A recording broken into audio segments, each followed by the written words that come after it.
Setiap kali dia mencuri 2 kaki sapi, mencuri 500, bos memintanya untuk mengikat strip segel. Dalam perjalanan, dia menjual 2 kaki sapi kepada gangster. Kemudian keluarkan strip penyegel dari selongsong. Penyegelan kendaraan. Tunggu hingga sisa kaki sapi dikirim ke pembeli sebenarnya. Manfaat yang dicapai. Memberikan sejumlah kecil uang kepada pengurus. Biarkan dia melakukan beberapa trik pada formulir tanda terima. Seperti ini tanpa disadari. Tak lama kemudian nafsu makan Frank meningkat. Kapan pintu mobil terakhir kali dibuka? Tidak ada apapun di dalamnya. Apa yang terjadi? Saya tidak punya ide. Saya tidak memuat mobil. Yang memuat barang harus bertanggung jawab. Mungkin belum mengantri. Anda sama sekali tidak menyadari bahwa Anda sedang mengendarai mobil kosong. Rasanya enak. Perilaku ini benar-benar membuat marah perusahaan. Bawa Frank langsung ke pengadilan. Terima kasih para gangster karena cukup setia untuk menemukan pengacara. Ciptakan citra dirinya sebagai pekerja keras. Namun, hasil sebenarnya adalah keberhasilan pembalikan antara benar dan salah. Bantu itu. Atas permintaan pengacara, dia bertemu Russell, pemimpin mafia Italia. Russell menjalankan semua bisnis. Orang-orang yang berteman dengan Anda semuanya berasal dari kelas atas, ingin menyuap hakim.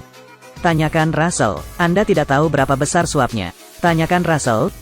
Dia memaksa 2 tahanan untuk menggali kuburan mereka sendiri. Setelah selesai menembak langsung ke arah mereka berdua. Gaya kerja yang kejam. Hasilnya, dia dengan cepat mendapatkan dukungan Russell. Sejak saat itu dia mengubah nasibnya. Dari supir truk hingga anggota geng. Mulailah melakukan pekerjaan untuk Russell dengan menagih hutang.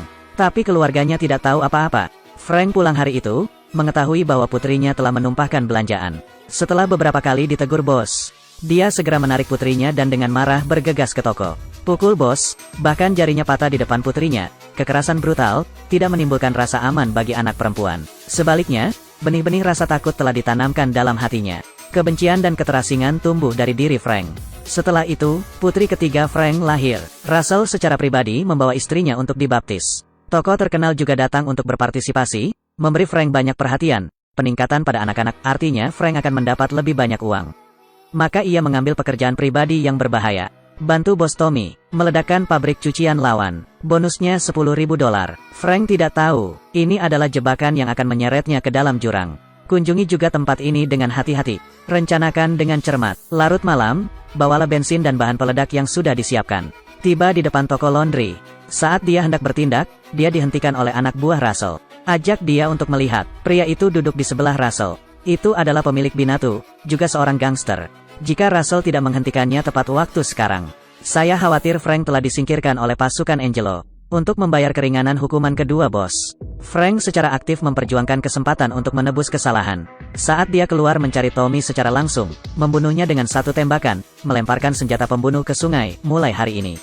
Sungai menjadi tempat perlindungan pelempar senjata. Seiring berjalannya waktu, loyalitas dan kemampuan Frank, agar Russell semakin mendapatkan kredibilitas. Jadi dia memutuskan untuk mengatur Frank.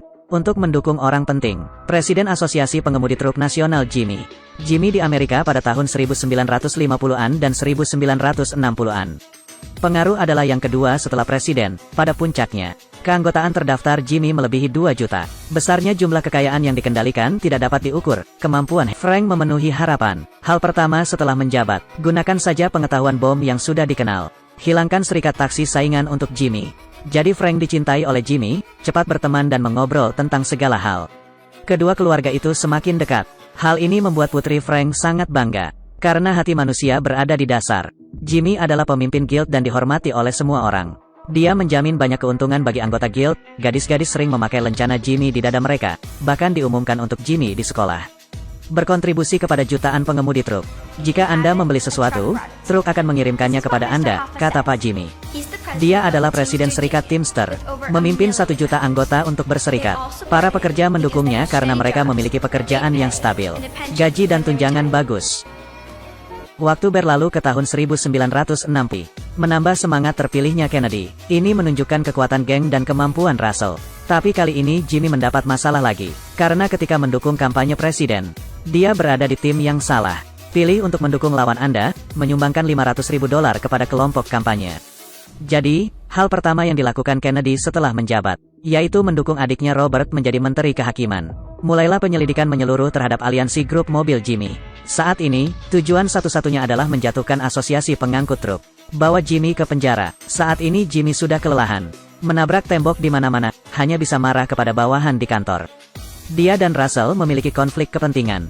Namun Frank masih berjalan di antara keduanya. Sajikan sesuai kebutuhan. Namun terkadang Jimmy kehilangan akal untuk memenangkan hati dan dukungan.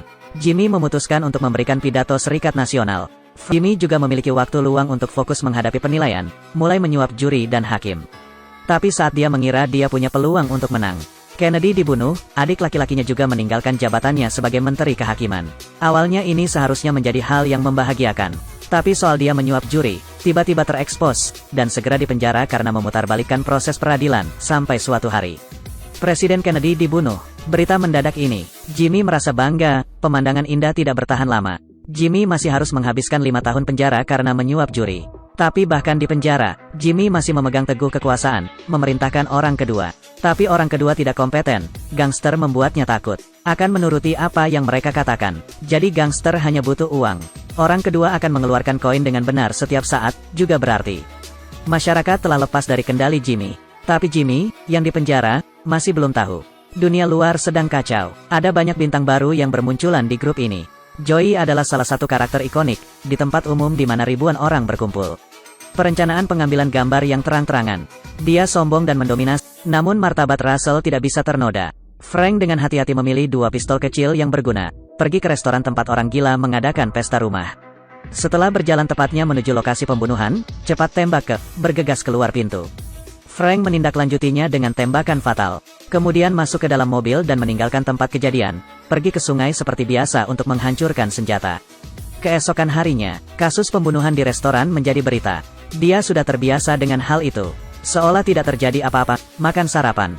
4 tahun kemudian, Nixon mulai menjabat. Jimmy memberikan $500.000 kepada panitia pemilihan kembali.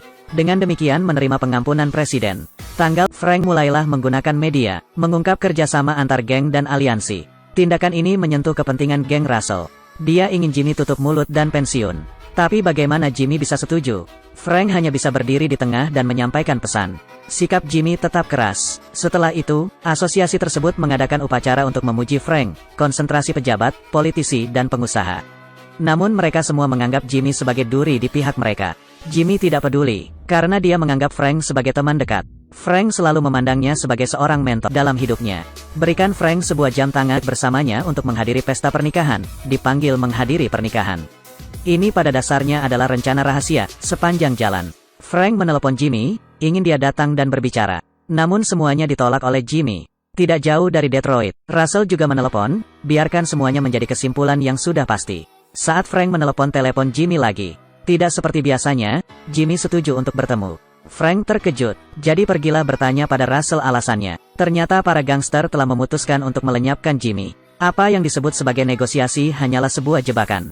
Russell juga memperingatkan Frank, tanpa peringatan Jimmy. Jadi Frank bermalam, menatap telepon, menghabiskan malam terpanjang dalam hidupku. Besok pagi, Frank menerima pesanan baru. Russell memutuskan Frank menolak misinya, maka keluargamu akan menderita. Keduanya kemudian pergi ke bandara kecil.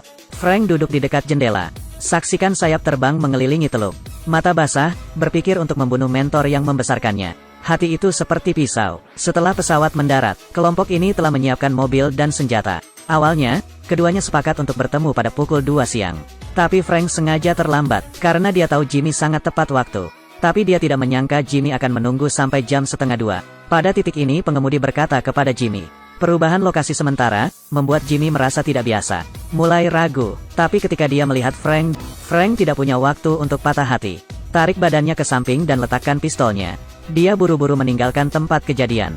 Dan Jimmy meninggal di pelukan sahabat terdekatnya. Setelah itu, Frank terbang keluar dari Detroit. Russell secara pribadi menyambutnya di bandara. Mereka melanjutkan keberangkatannya, bepergian ke Detroit untuk pernikahan, serentak. Jimmy secara acak terbungkus permadani, dibuang ke tempat pembakaran dan dibakar secara sembunyi-sembunyi, beberapa hari kemudian. Berita hilangnya Jimmy menjadi berita televisi. Putrinya menanyakan satu pertanyaan terakhir kepada Frank. Mengapa?